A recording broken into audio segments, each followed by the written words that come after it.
we shouldn't have any errors. Instead we do. Hello there, good people, what is up? Welcome, my name is Marco and I'm a full stack developer. This is the second part in the project where I build a URL shortener. Last week I worked on the design and the front end with HTML and CSS. It was super basic and minimal, but as I said, design is something very personal and a good chance to show off your skills. In today's video, I am going to focus exclusively on the server side, building the API, building the routes, the database, the logic, the usual stuff. Little side note here, if you were interested in learning JavaScript, well then make sure to subscribe. This week I will upload a crash course for beginners where I go over the basics and the key elements of JavaScript. Make sure to be there. Now let's set up this project a little bit. The fundamental logic about URL shorteners has 2 points. One is redirection and the second is dynamic URLs. When you hit a certain endpoint, which in this case is the shortened URL itself, you will be redirected to the original URL. How, you might ask? Dynamic URLs. They are very useful and also very common. For example, if you were thinking about building your e-commerce website and let's say that you had 100 products, well, you want to show details about each product. This means that virtually you need to build 100 web pages, and that means 100 routes. Not feasible. Nah.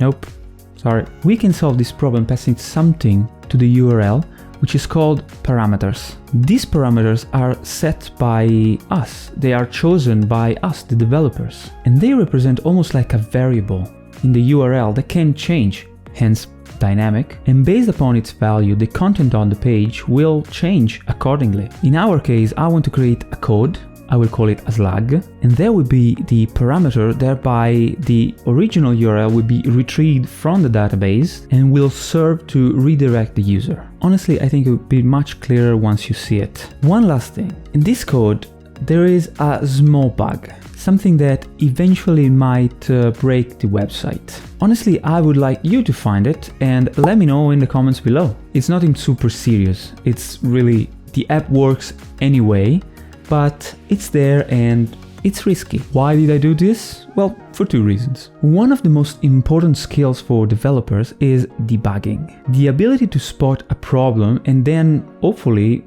find solutions. And second, because I totally forgot about it. Sorry. Okay, enough preamble. Let's look at some code. Alright, good people. So let's start developing the server side. Right here I have a README file so that I have all these steps I need to take and I can keep track of where I'm at. It's a bit simpler to follow. So the first thing is I need to create a server folder, and inside that folder I will create a server.js file. If we look at the structure here from last time, I just have a client folder which hosts basically all my front-end code. And to create a folder, I just need to go on the folder and let's create the server folder. And inside, I'm gonna create a server.js file. Beautiful, super easy. This can be considered done. And now let's see what's next. Of course, now we need to install the dependencies. So we're gonna do that through the terminal. We're gonna change directory into the server folder.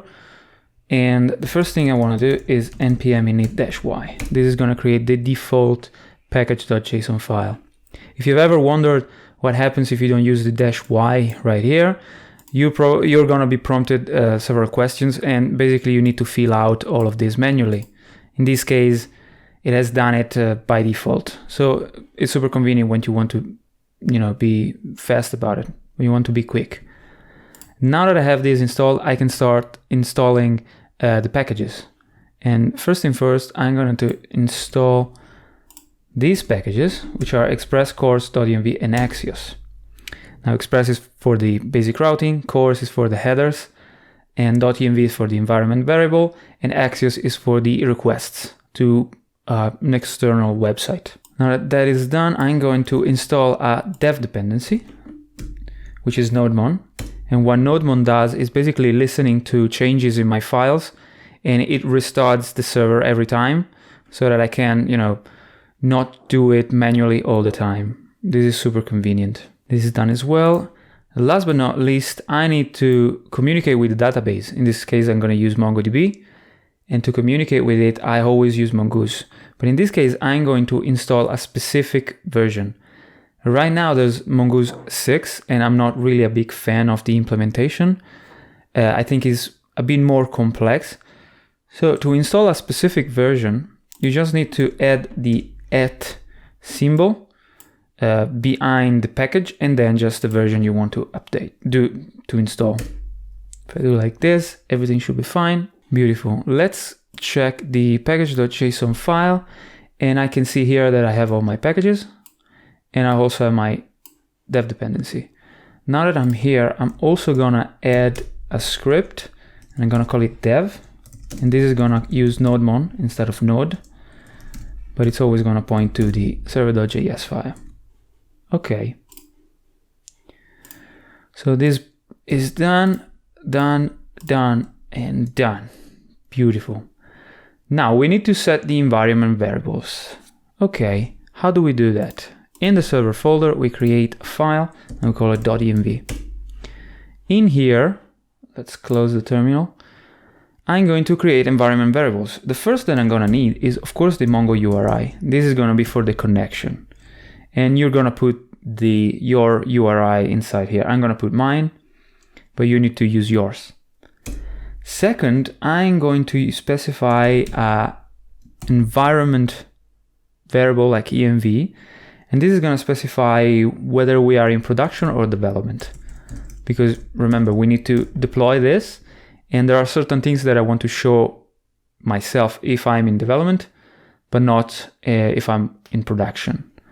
And last but not least, we are going to create a URL for the localhost. And this is for convenient. So let's say, let's call it URL, okay? And in this case, it's just gonna be our local host.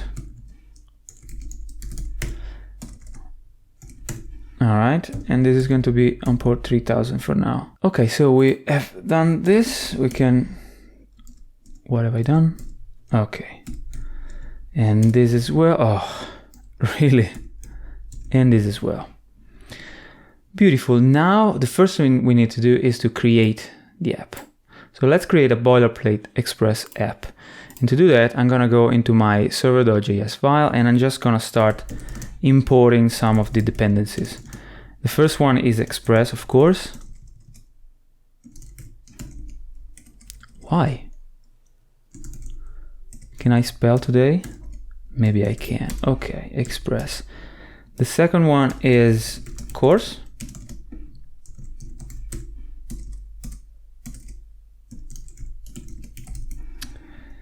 Then I want Mongoose, of course. And I can install it like this.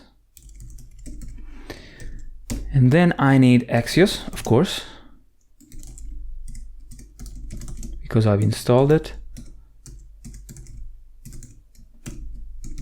And last but not least, I need the .env, which I can do it like this. Require .env.config, and this basically imports all the environment variables so that I have access to them.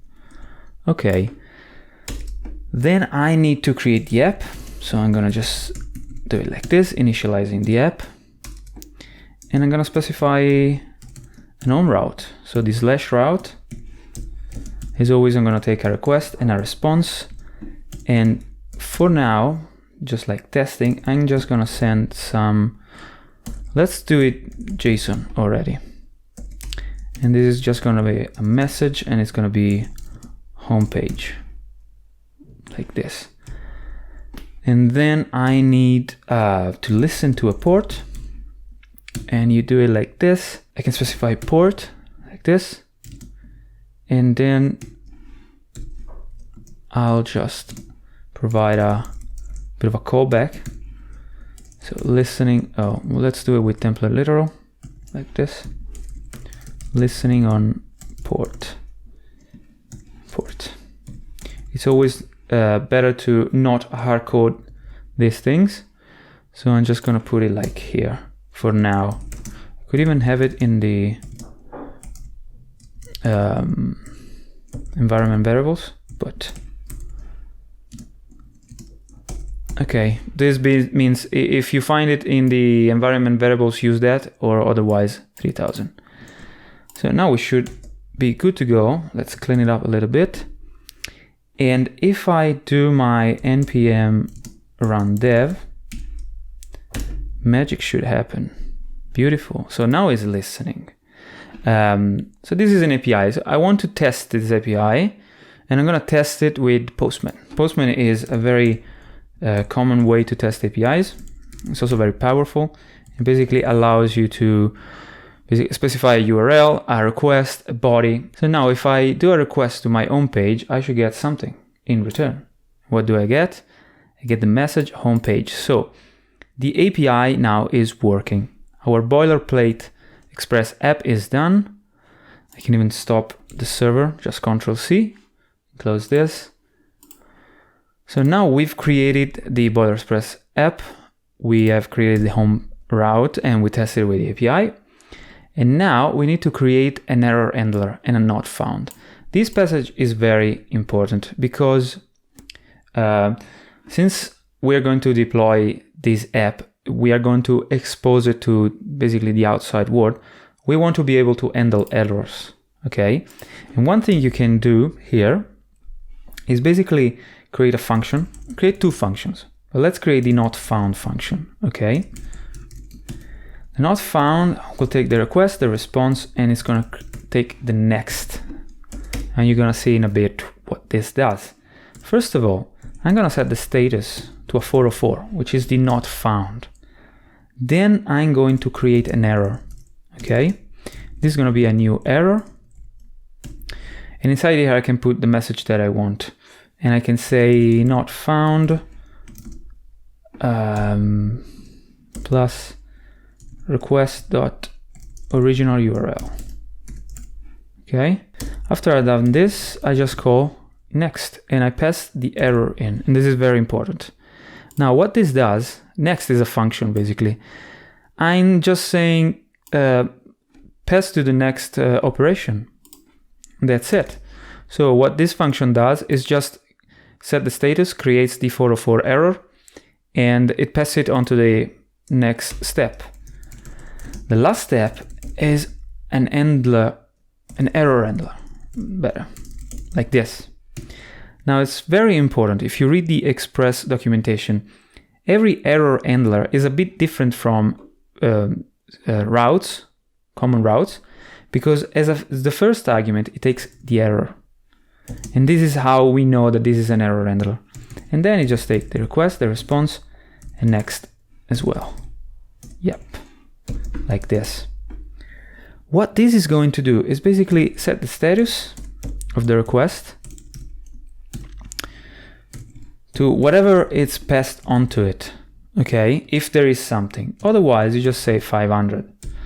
So if I don't have any status code attached to the request, basically just set it yourself. And then I'm gonna respond with a JSON that's gonna have a message, and it's gonna have the error.message. It's gonna have the error, and inside this error I want two keys. One is the status, which I can read like this, status code, and then the stack, the error stack. And this is important because it can help us with debugging. If something happens, I can read the error. I can read the error stack and not just the message. However, I don't want this to be visible when the website is deployed. So what I'm gonna say is, with a ternary operator, is basically check if this thing is equal to development. Okay, if it is, then you pass the error stack, then you show it to me. Otherwise, it's undefined. So don't even show it. Nothing's gonna appear on the screen. One last passage for error handler is to use them as middlewares. And you do like this. Not found and error handler. Okay, so just like this, we are telling Express to use this as middleware.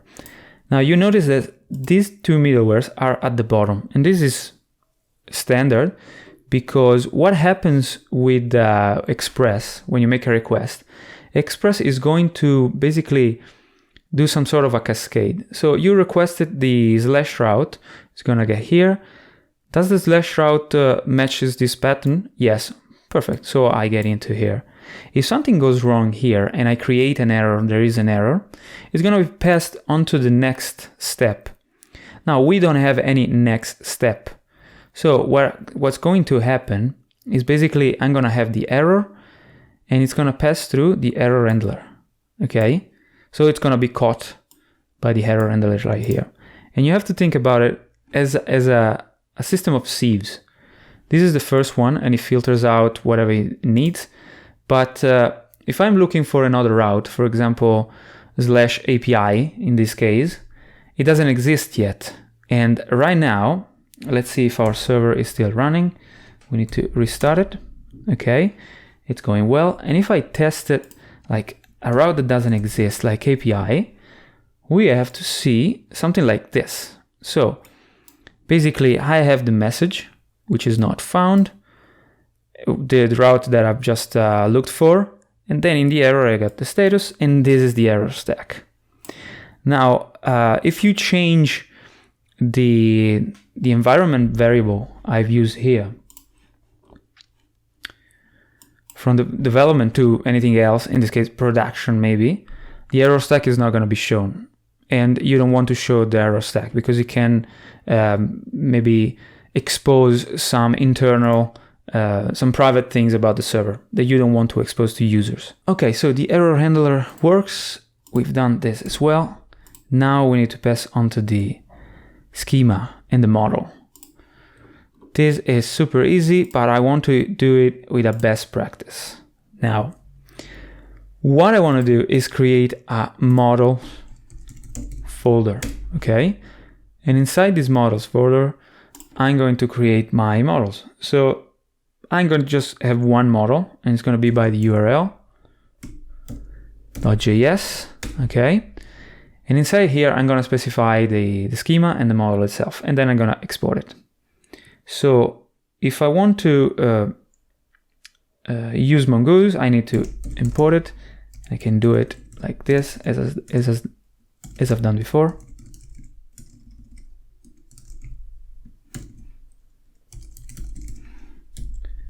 Okay. Now I want to create a schema, which is going to be URL schema. This is new mongoose.schema. And inside here, I just need to specify a few things. Now, what do I want from the URL schema? Well, first of all, the ID is going to be auto-generated. I'm going to have the original URL. Okay. And this is going to be of type string. And it's going to be required.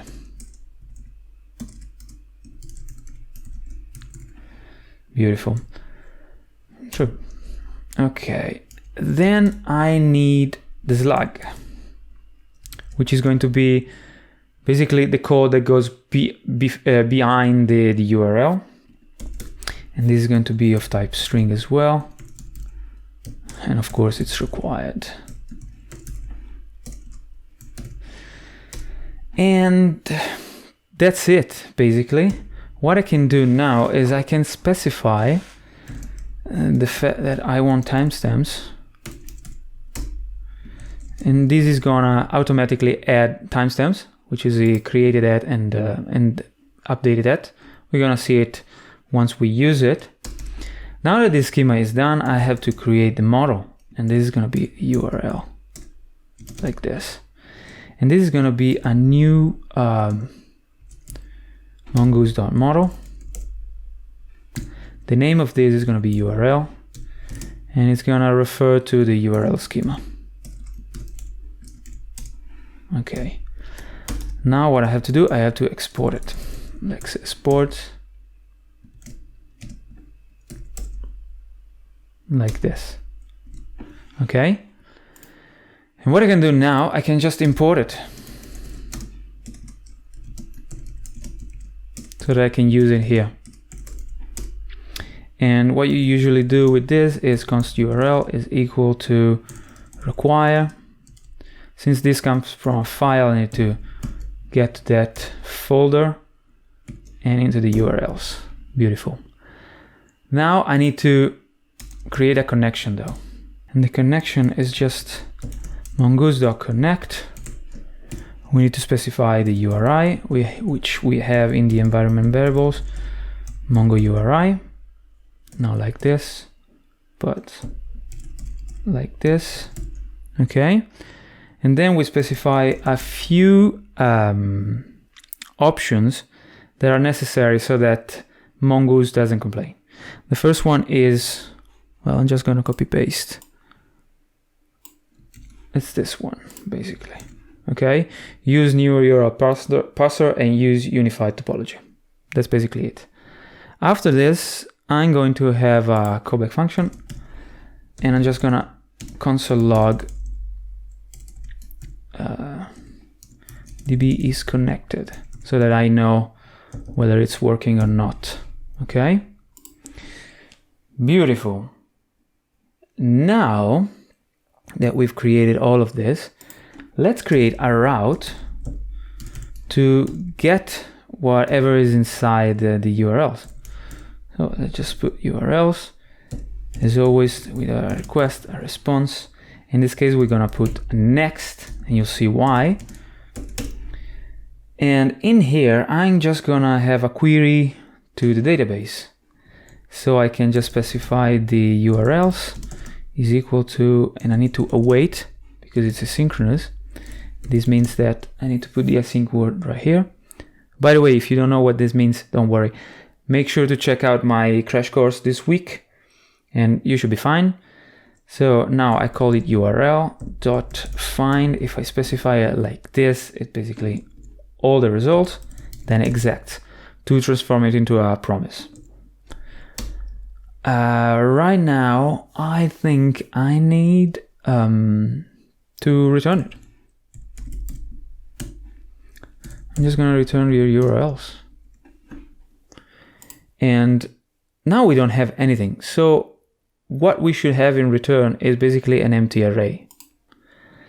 But we shouldn't have any errors. Instead we do. Right. Model is not like this, but it's like this. Much better. Okay, now it's working. So we're listening to the port and the database is connected. Let's test this with Postman. So if I now make a request to URLs, let's see what happens. Let's hope for the best.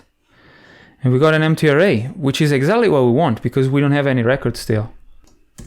And there's no error on the server, so everything is working fine. Beautiful. Let's start and see where we're at. Okay, so we have created a model folder with URL.js. We have created a schema and we exported the model. Everything is working fine. Now it comes the moment where we have to create the route to shorten the URL. Finally, we're gonna do that right now. So we're going to create a post route, and this is going to be, let's call it API shorten, just like this. This is going to take a request, a response, and a next. Okay. So first thing first, I want to make sure that there is a URL in the body. Okay. So if request.body.url, then do something, okay? Deploy the logic, do something. Otherwise, and this is where the next comes in handy, I just create an error, okay? I just set a status, and I'm gonna set a status of 400, which means bad request. I'm gonna create an error, new error, and the message is URL is required. And then I'm just going to pass it to the next. And this, going down the line, is gonna get to the error handler. And so I should see this beautiful message. Now, if I have the URL in the request body, I need to check if there's already a URL like this in the database. If there is, I'm just gonna return that. If there isn't, well, then I'm gonna do something else. So what I can do is await. So this needs to be asynchronous. And let's URLs equal, or maybe this is URL, await URL.find1, where the URL is equal to the request.body.url. Okay, beautiful. Next, so if this comes back, and I need to exec. If this is true, it means that we already have it. So if URL, then I just res.json, and I'm gonna return, well, I can return URL itself. Okay, I'm actually gonna return it without this parenthesis, like this. Okay, otherwise, I have to generate a slug. And to do that, I'm going to use a library which is called NanoID. Now, let's stop the server and let's npm install NanoID. It's not spelled like this, it's spelled like this.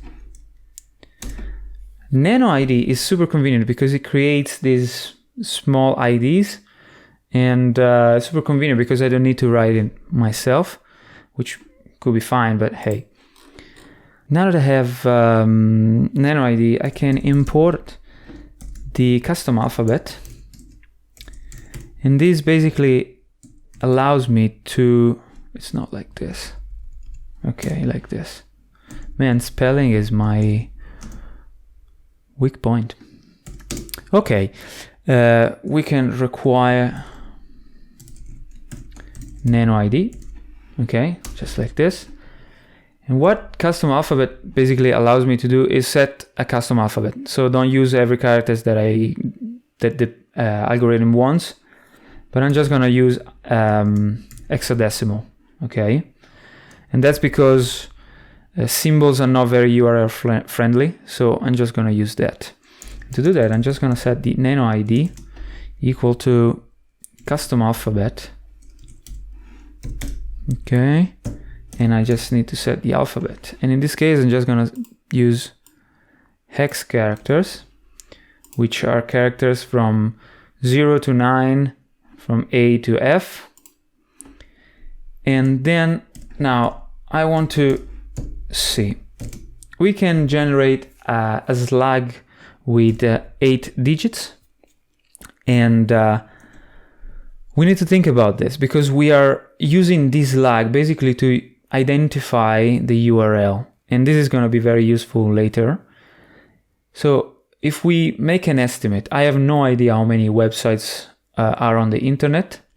I spelled this correct, not NanoID. Okay, I have no idea how many websites there are on the internet, but with 8 digits and 16 characters per digit, we have a chance, or we have 16 to the 8 possible combinations. And this gives us basically 4 billion and something possible combinations. Now, I think this is enough, but if you wanted to do more, every time you add a digit, you basically multiply by 16. So if I give it 9 digits, I basically have 68 billion possibilities, which I think is more than fine. Let's do 8 for now. So this is going to generate my slug with this alphabet, and it's going to be 8 digits long. Let's see if this is correct. So if it doesn't exist, now here I need to create the slug, and I just call the NanoID like this. And for now, I'm just going to console log the slug, and I'm going to return JSON, and I'm just going to return the slug. Okay, Well, return slug like this. All right, so let's test this. I said API shorten. Now this should just create the slug. Shouldn't be anything else happening, but I need to do a post request. So the first time I'm not gonna put anything in the URL. Let's see what happens. Nothing happens. Okay. What have I here? Ah, okay, yeah. I need to start the server. Yeah, good idea. And I'm gonna try it again. Let's see if I got an error. URL of undefined? Oh yeah, you know why? This is fantastic. Because I haven't set the most important thing when it comes to JSON. I need to use a particular middleware, which is express.json. This will allow me to parse the body. And so I will have a request.body. So I need to restart it, and this should do the trick. It doesn't, app is not defined. Yeah, because I'm an idiot. I'm defining it like here, and so I'm gonna put it like here. Beautiful, now it's working. Let's try again to this API. Okay, now you see I haven't sent anything and I got an error. Let's try and send something as JSON. This is just gonna be a URL. And let's put, I don't know, original URL. If I send it, this is the slug that NanoID has generated, which is absolutely fantastic. Beautiful. Okay, so now that we know that this works, what we can do is actually save this whole thing into the database. And to do that, I'm going to await. I want to return it. So I'm just going to have a, say, new URL. And it's a URL.create. To create it, I need a URL, which in this case is just the URL sent in the body. And also I need a slug. Okay. Which is going to be the slug. Beautiful. Okay, I need to await for this. And okay, once I have it, let's return a JSON object, of course, and inside I'm gonna have a short, and I'm gonna compose it with this. So the first one comes from the process.env.url. So the one that I've saved in the environment variables. Then a slash, and then I'm going to have my slug, or even better, new URL.slug. Okay. So I should receive basically the entire link. Let's see if this happens. If I do like this, we should have an original URL. Well, let's put, I don't know, let's put google.com just for a test. Let's see what comes back. Nothing comes back. Nice. Let's read the error. Original URL. I call it original URL. Yeah. This was amazing. Okay. Okay, let's see if this works. Okay, so we have this in return, which is going to have my root path and then the slug that I just created. 1, 2, 3, 4, 5, 6, 7, 8. Beautiful. This is going to be the shortened version of google.com. And if I go here, wait, let's see the get route that I specified, URLs. If I now make a get request to URLs, we should be able to see the object itself. And we see it. So this is the object coming from the MongoDB database. As you can see, it has an original URL, slug, and the timestamps as well. Everything is working fine. However, there is something that I want to do, and this is specifically because we're going to deploy this, and we want to, do all the best practices there are. So there might be, someone who sends a URL that does not exist, that has a 404, or that is just plain text without any particular meaning. And I want to prevent that from, getting to my database anyway. So what I'll use is Axios. And what I can do with Axios is basically make a request to the URL. If the response is in the range that I want, well, then I can save it. If it's not, if there's an error or it's a 404 or whatever, I'm not going to save it. Okay? So since the promises are getting a lot, I'm going to have a try-catch block right here. And I'm just going to basically move everything inside there. Let's close this here. And so I need a catch block. It's going to be an error.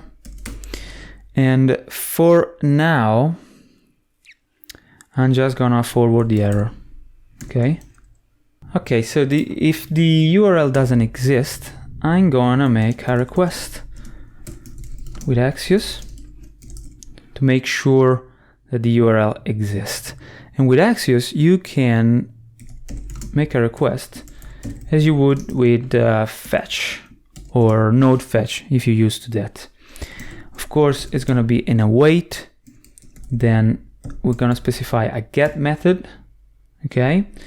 And in here, I'm going to make a request with the request body.url. So it's going to make a request to this URL. And just to be completely safe, I'm going to turn it into a string. And then I'm going to specify an option in Axios, which is validate status. Now what this does, it takes a function, so I have access to the status, and in the function I want to return whether the status is smaller or equal. No, let's make smaller than 500. What's basically happens here is if it's 500, you're gonna throw an error, but it's below 500, so we got the 400 range, the 300 range, the 200, well then it's fine. Okay, so we're gonna have it right here. And if it's not, well, this is gonna fail and it's gonna be caught by this catch block. Now that I know that I have a response, I can basically say that if the response status is different from a 404, so the page actually exists, then I can deploy this entire logic. Let's just, this stops here, this stops there. Okay. Let's save it. Let's see if I get, no problem. So if it's not a 404, I am going to generate the slug. I'm going to create the record, and then I'm going to respond with the shortened URL. Okay. Otherwise, it means that is a 404 error, and I still want to respond, but in a different way, because now there is no URL. The thing doesn't exist. So what I'm going to do is just provide a JSON, and inside here, there is going to be, let's call it status, and this is just going to be the response.status. And to be completely clear about it, we can put this inside here as well. So alongside with my shortened URL, I also have the status. Like this, I can check it on the front end. So I can just say, hey, look at the status and see what it is. If it's a 404, well, don't do anything, okay? And now you might think, or you might want to return the status code directly from your API, but it wouldn't be correct because my API is basically making a request via Axios, so it's basically making an action. But if it's a 404, let's say, so the URL you provided is not real, doesn't exist, I don't have to specify my API and return the code of 404 because you actually found the endpoint of my API. So the request went well. The status code status code of my API is 200, but the result of the request is 404. So I know it sounds confusing, but you have to separate your API, so the API you're building, and the response from the URL that users can provide. We can try and test this. Let's see what the response is. Let's see if the server is still running. It is.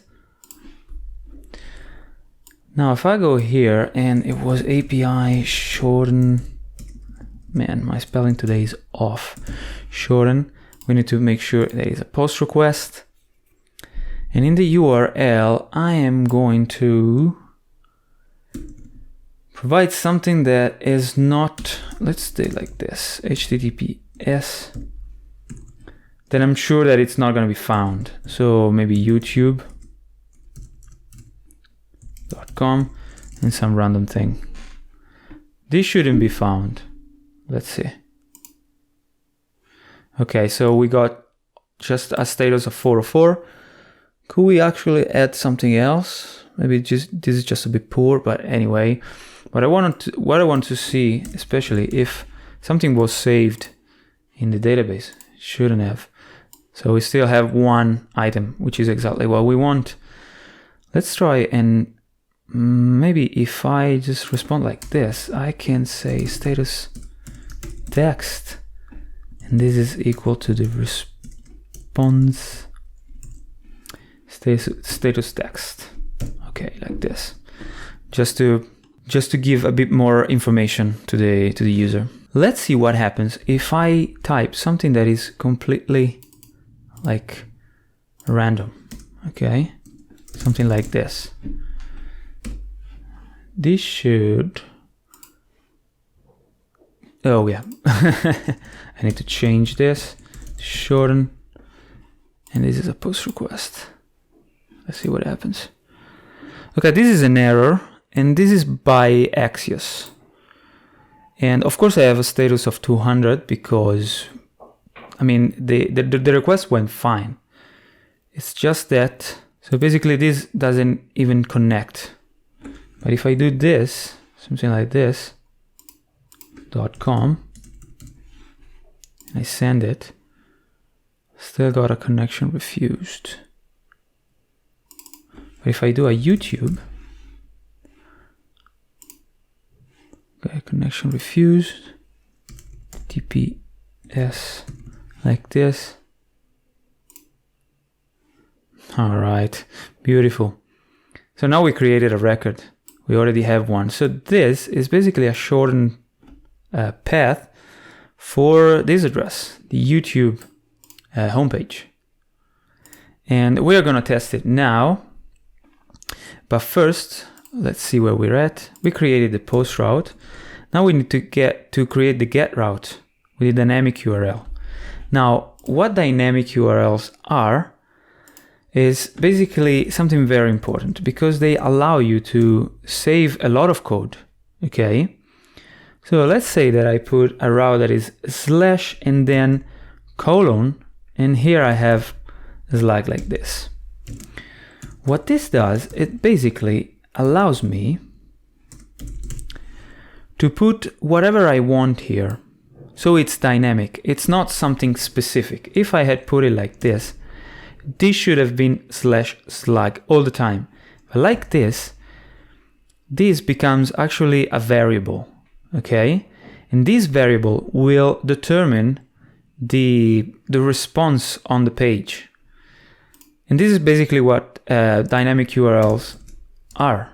Now, what we want to do here, well, we want to get slug for sure. So, no, we can do it like this. We can make a request to the database. So, let original URL, okay. I'm gonna await it because, again, query with Mongoose are asynchronous.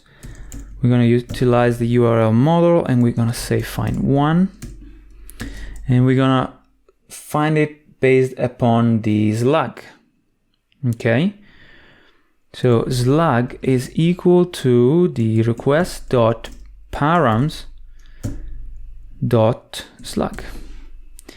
Now, these params are basically all the things that you put here, and the name must match the name that you give here. Slug, if I named it URL, this should have been URL. This case is slug, so I'm just gonna save it like this. Okay, so this is gonna find one, and don't forget the exec so that I have a promise. This is gonna find one, okay? So if original URL, so if you find one, there is, I'm gonna do a redirection. So I'm gonna redirect you to, well, maybe this is redundant. Let's say URL, okay? And you'll see why in a bit. So if I say URL like this, now I have URL, original URL, which is the one I've saved. In this case, it was basically this, YouTube, the YouTube homepage. And I think I can set a status code of 301, which is the redirection, or maybe it does it by itself. If there is none, I'm just going to call it next, like this. And why do I do this? Just calling next, because this is going to call the next thing on the line, and the next thing on the line is the not found. So it's going to get in here, set the status, and it's just going to display a not found. If we really want it to be precise, we can throw a try catch block here. It's always best practice. In the catch, I can say that there is an error, and in this case, I'm just going to forward it like this. Okay. Now, if I try with this slug, okay, and make a request here, let's try this. Let's try for real without Postman. Let's try and make a request to this URL in particular. Let's see what happens. So what I expect is I get redirected to the YouTube homepage. If it works, it should be fine. Let's see. And we are redirected to the YouTube homepage. It worked. It really worked. So this is fantastic. As you saw, I basically have a shortened version of, well, this URL now is very short, but you can have very, very long URLs. Now you saved it in a shortened version, and this is what actually is going to be returned to the user, to the front end. The status is going to be fundamental for the error handling on the front end. But for now, this is basically the API. Everything is working as expected, and we should be good to go. So next week, I'm going to implement the front end, JavaScript for the front end, and I'm going to finally deploy this app so that everything can be available and accessible to all the users. But for now, we are done. Again, good job. Very, very good job. One thing that I forgot is to set the course headers. Now, everything went fine because I ran it locally, and so yeah, there was no problem there. But once we develop the request from the front end, it actually is going to be hosted on a different URL. And if cores are not enabled, the connection would be refused. The request would be refused because of, cores errors. If I want to avoid that, I have to specify in the middleware to use cores.